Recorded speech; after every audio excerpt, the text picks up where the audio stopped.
Fierce clashes between Ukrainian and Russian forces continue on the Eastern Front, while the Ukrainian forces in the east are defending with all their strength in order not to lose the city. The Ukrainians in the south are making serious breakthroughs to win the war. Ukrainian forces aim to bring the Kremlin to its doomsday with their significant breakthroughs.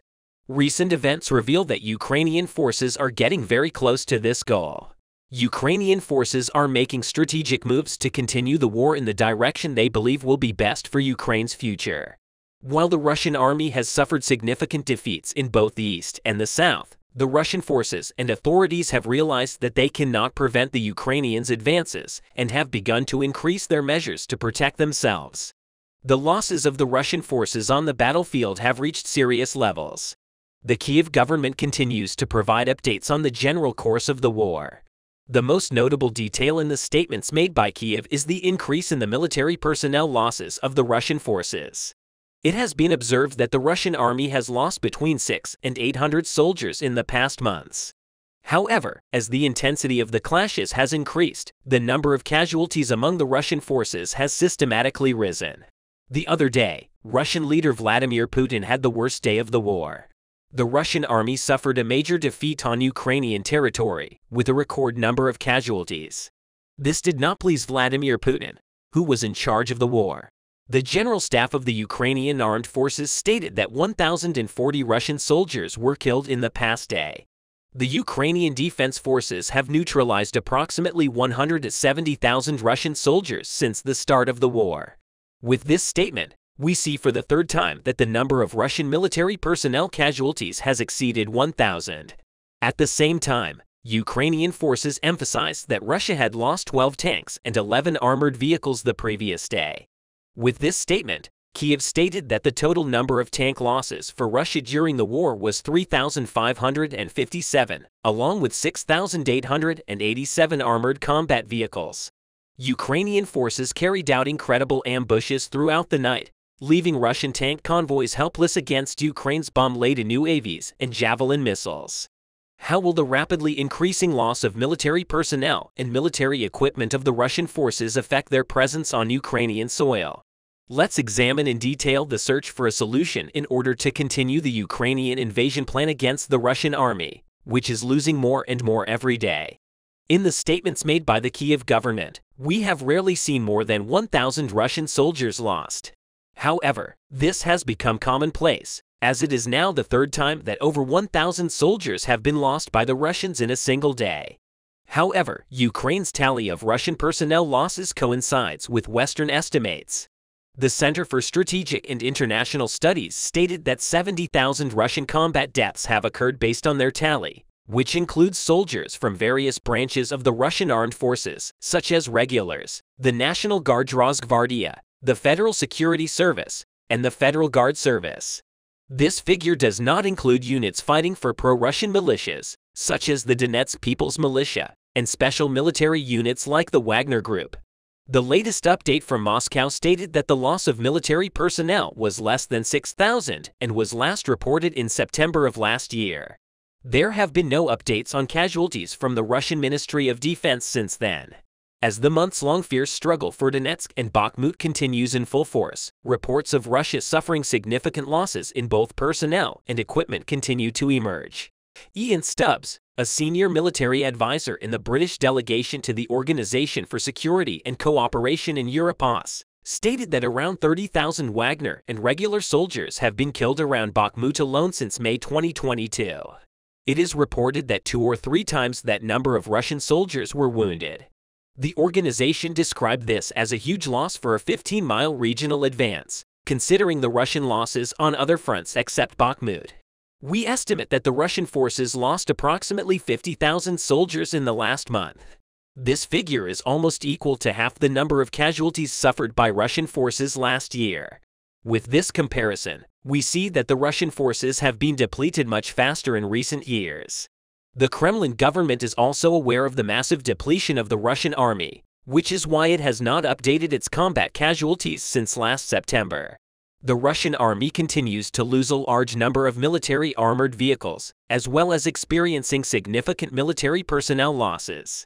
The Kremlin government's insistence on Bakhmut has caused it to lose a considerable amount of military equipment in over a year of conflict. Russia not only lost its initial tanks, but domestic production and renewed tanks could not meet the needs of Russian leader Vladimir Putin on the front lines. To overcome this problem, the Kremlin has resorted to different solutions. According to a report by Open Source Intelligence, the Russian military has begun removing ex-Soviet tanks, specifically the T-54 and T-55 tanks, which were introduced into service in 1946, from warehouses in Russia's Far East. Images have emerged showing these tanks being shipped by rail. The train carrying the equipment in question recently departed from the city of Arsenyev in the Primorsky district, where the 1,295th Central Reserve and Tank Storage Base is located. The Soviet medium tanks of the T-54x55 family were clearly recognizable. Satellite images revealed that at least 191 tanks had left the base in Arsenyev. There are also T-62 tanks among this number, but they are not very numerous. The T-54 tank was created based on the T-44 series and entered service in 1946. Mass production continued until 1959, with more than 20,000 units produced. They have also undergone many changes. They were decommissioned in 1994. The T-55 tank was created based on the T-54 and was produced until 1979. The shortcomings of the T-54 and T-55 include rangefinders, ballistic calculators, fire control systems, as well as primitive sights and PO weapon stabilization. Russia is removing obsolete tanks from warehouses, but the reality is that Russia has a limited number of obsolete tanks, which means that the Kremlin's ability to equip its troops in Ukraine is weakening with each passing month. When the war began, Russia had approximately 2,500 Tesla 90, T-80, and T-72 tanks in stock, surpassing Ukraine. However, the Ukrainian invasion plan took much longer than the Kremlin had anticipated. After more than a year of war in Ukraine, Russia now has less than 1,000 of these tanks remaining. Losing even a single T-90 tank poses a significant problem for Russia. Currently, Russia has 2 tank factories in operation. The factories in the cities of Ural-Vaganzavod and Omsk-Transmash are working overtime to produce 20 new T-90M and T-72B3 tanks per month. Russia's insufficient tank production capacity also indicates that the 2 factories have had to divert their precious time and resources to refurbishing and upgrading all T-72 tanks that had been in storage for decades. Russia is also delving into its old stockpiles, even deploying T-80 and T-62 tanks. The 2 factories refurbish approximately 50 tanks per month. This indicates that the Russian forces have access to less than 100 tanks per month, and most of them have not been able to withstand the bombardment of Western anti-tank weapons used by the Ukrainian side. The Kremlin government is trying to solve the significant problem of the Russian forces' armored vehicles with internal resources. However, this will not be as easy as Vladimir Putin predicted. It is clear that the Kremlin government will need to find new solutions in the coming days. The Kremlin government has only 3 options in this regard: opening negotiations, increasing domestic production facilities, or reaching out to its allies and demanding their tanks. Although the first 2 options may seem more accessible, the sanctions imposed by Western countries and the attitude of the Ukrainian forces towards negotiations indicate that these options cannot be concluded. However, Russia cannot solve this problem without Allied support, just as it is the case with suicide drones. Soldiers of the Belarusian army on guard duty in Belarus shot down a Russian Su-25 fighter jet that was conducting an air operation on Ukrainian territory. The Russian fighter jet was blown up by Belarusian soldiers in an incredible way. Tension in the border area where the incident took place. While Russia has been criticized by the international community for its massive military intervention in Ukraine, Belarusian President Alexander Lukashenko remains one of the few leaders to support Russia with sanctions imposed by the United States and other Western Bloc countries. Lukashenko has little choice but to support the Russian military in order for Putin to maintain the flow of natural gas and oil to Belarus. At a time when Russia is going through a difficult time in Ukraine, the shortage of troops in the army is another noteworthy issue. Despite the fact that Vladimir Putin, the leader of Russia and the man in charge of the war, has declared a partial mobilization to bring many soldiers into the Russian army is still suffering from a massive shortage of troops. For this reason, Putin met with Belarusian leader Lukashenko and asked the Belarusian army to help the Russian forces. However, although Lukashenko agreed to respond positively to this request, the Belarusian army did not have enough troops. Therefore, Lukashenko secretly called for mobilization of citizens living in small towns in Belarus and asked for help. This decision, which Lukashenko tried to keep secret, was revealed after a while and quickly became a hot topic all over the world. Belarusian leader Lukashenko decided to recruit Belarusian citizens living in Po regions and gather a military force in line with Putin's request. Although Lukashenko set up volunteer stands in many parts of the country and called on citizens to join the army, many soldiers were actually forcibly recruited. The Belarusian government not only promised high wages of many of the recruits, but also promised them some of the captured Ukrainian territory. After a short military training, the recruits were deployed to Belarus's border with Ukraine. However, the protracted nature of the war caused logistical and psychological problems for the soldiers. Belarusians, who joined the Belarusian army and were conscripted after the mobilization, were forced to remain attached to the army without the permission of their superiors, even though they wanted to leave at the end of their service. This created problems within the army and riots broke out in military outposts along the border with Ukraine. Belarusian soldiers mutinied while looking for escape routes, but Lukashenko, backed by Putin, quickly crushed the mutinies. Now it has emerged that these soldiers on the Russian border shot down an Su-25 fighter jet. A Russian fighter jet took off from Belarus and flew a reconnaissance flight over Volyn Oblast. Portable anti-aircraft missiles of rebel Russian soldiers stationed on the border with Belarus targeted the plane, and the missile were fired, hitting the plane. That on the plane burst into flames and then crashed into Ukrainian territory. This incident increased tensions in the region while the Ukrainian government did not claim to have shot down the plane. Russian leader Vladimir Putin said the incident was quite surprising. There was an incident in Belarus when Russian rebel soldiers wanted to show their anger at Vladimir Putin and Alexander Lukashenko by using a portable anti-aircraft missile. After the downing of the Russian warplane by Belarusian rebel soldiers, the Belarusian army raided the rebel headquarters and detained several Belarusian soldiers. Russian leaders demanded that the rebels will shut down the plane, be handed over to Russia. Accordingly, on the instructions of Alexander Lukashenko, the Belarusian rebels were handed over to the Russian army and sent to stand trial in Russia. The crimes they will be tried for are recorded as treason and war crimes. Belarusian leader Alexander Lukashenko has turned a deaf ear to criticism of his treatment of rebel soldiers in his army. Lukashenko, who has criticized the forced recruitment of his citizens into the army, continues to ignore such criticism and continues to strengthen his relationship with Russian leader Vladimir Putin. However, after the downing of a Russian warplane, he decided to withdraw rebel troops from the border region. The consequences of that decision seem to be unpredictable. Belarusian leader Alexander Lukashenko continues to raise the anger among Belarusians as he continues to sacrifice his countrymen for Vladimir Putin. After losing an airplane pilot and an important fighter jet, Russia blames it on rebel soldiers.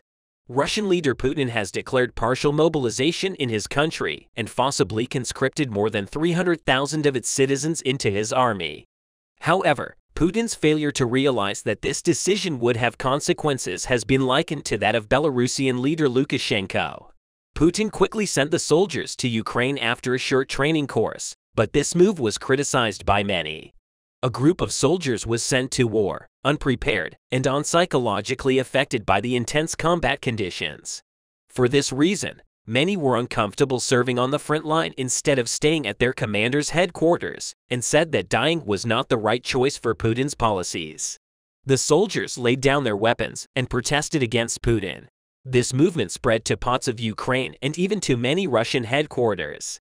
The rebellion of minority soldiers who were forcibly recruited into the army continues as they lay down their arms and leave their headquarters.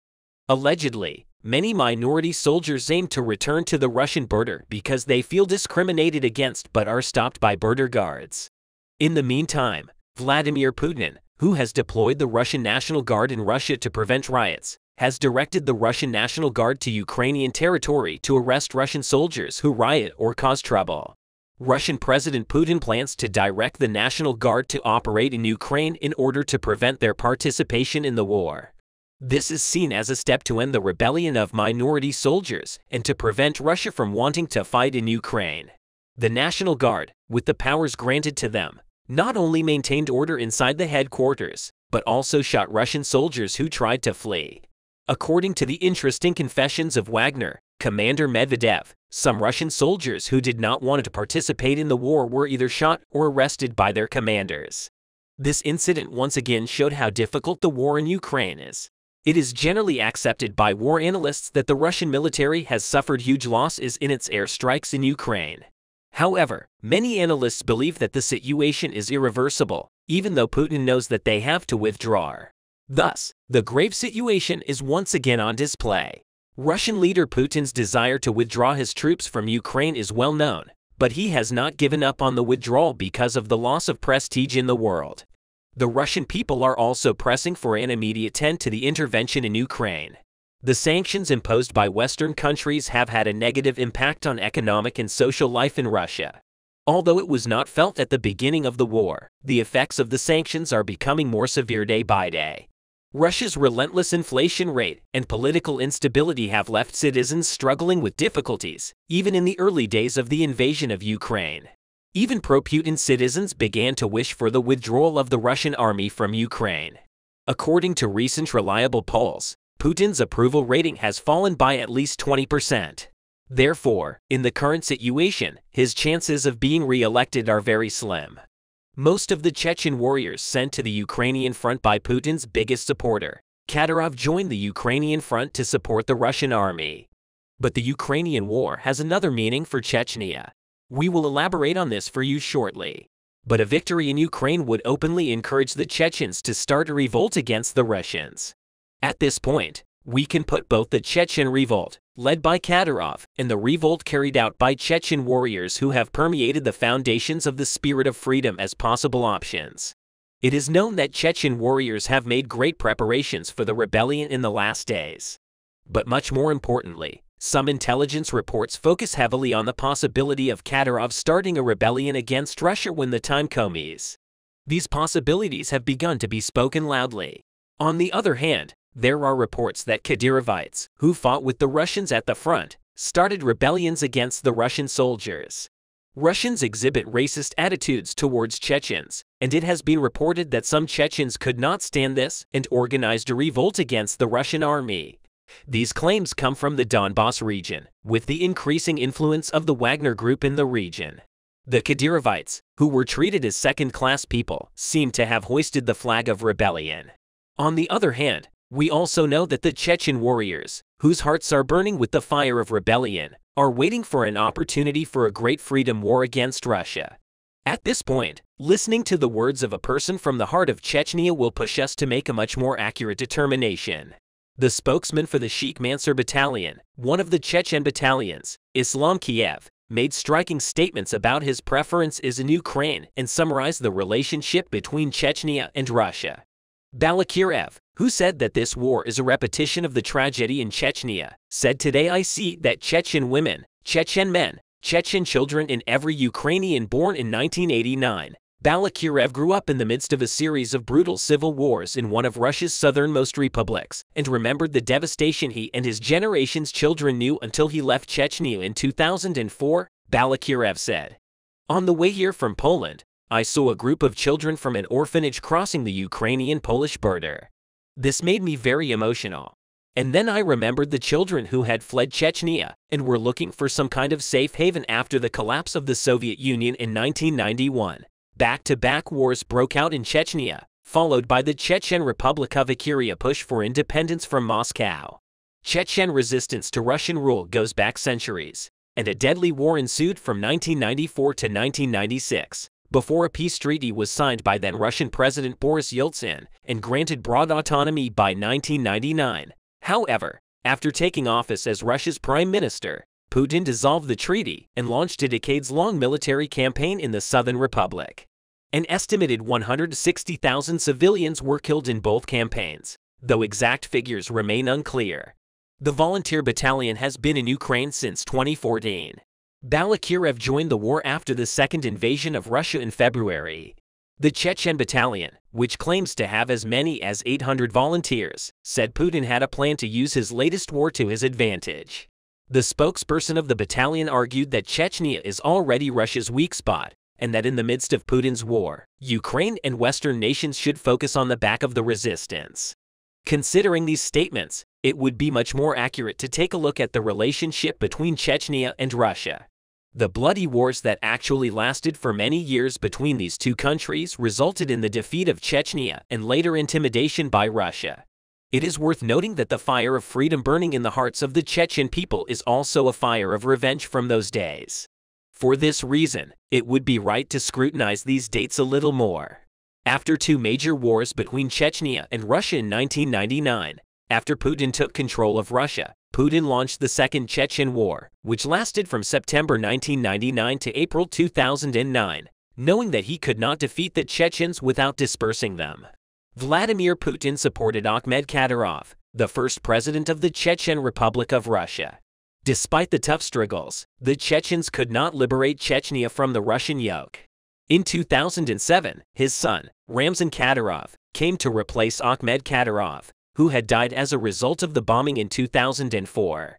Vladimir Putin greatly supported Ramzan Kadyrov.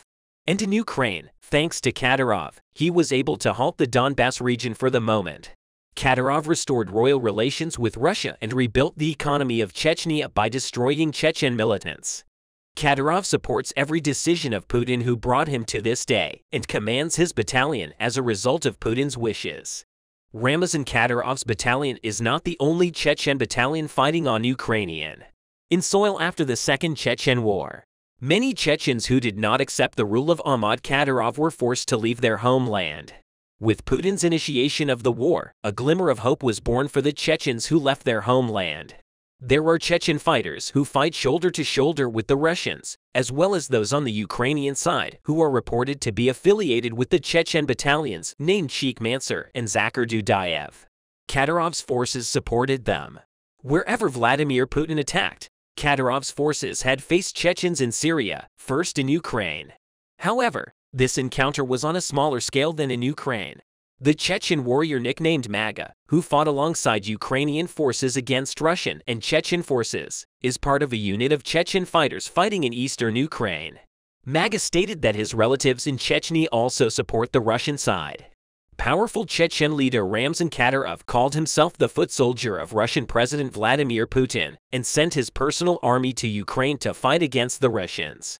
At the same time, Kadyrov directs his constant criticism towards the Russian army in order to increase Russia's performance in this conflict. Kadyrov suggested that Moscow use a low-yield nuclear weapon in Ukraine. This proposal set alarm bells ringing in the West. The hope for Chechens in Ukraine on the military command is that victory in the war will lead to a political crisis in Russia, and with it the overthrow of Kadyrov, whom many governments, including the United States, have accused of human rights abuses. Maga stated that they are not fighting just to fight. Maga's unit is just one of many ethnic Chechen battalions allied with Kiev since 2014, when Moscow-backed separatists took territory in eastern Ukraine. The majority of the fighters fighting for the Ukrainian ranks come from Europe, where their families took refuge in the aftermath of the two Chechen wars following the collapse of the Soviet Union. Maga emphasized that the younger members who fought alongside the Ukrainian forces were the children of those who died in the war in Chechnya, and the older members had direct combat experience. In this period, all the struggles of Vladimir Putin are aimed to end the confusion in Russia by being the advantageous party in the war in Ukraine. Putin aims to ensure that the balance is within Russia or not distributed. Despite all the efforts of Putin, it is very likely that all the balances in Russia may be turned upside down in the near future. While Russia was going through a very turbulent period on the territory of Ukraine, Putin signed a decision that would be the subject of great debate.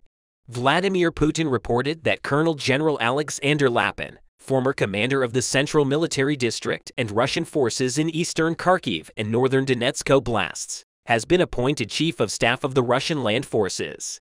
Lapin took over the post of Chief of Staff of the Russian Land Forces from Colonel General Vasily Kashkarov.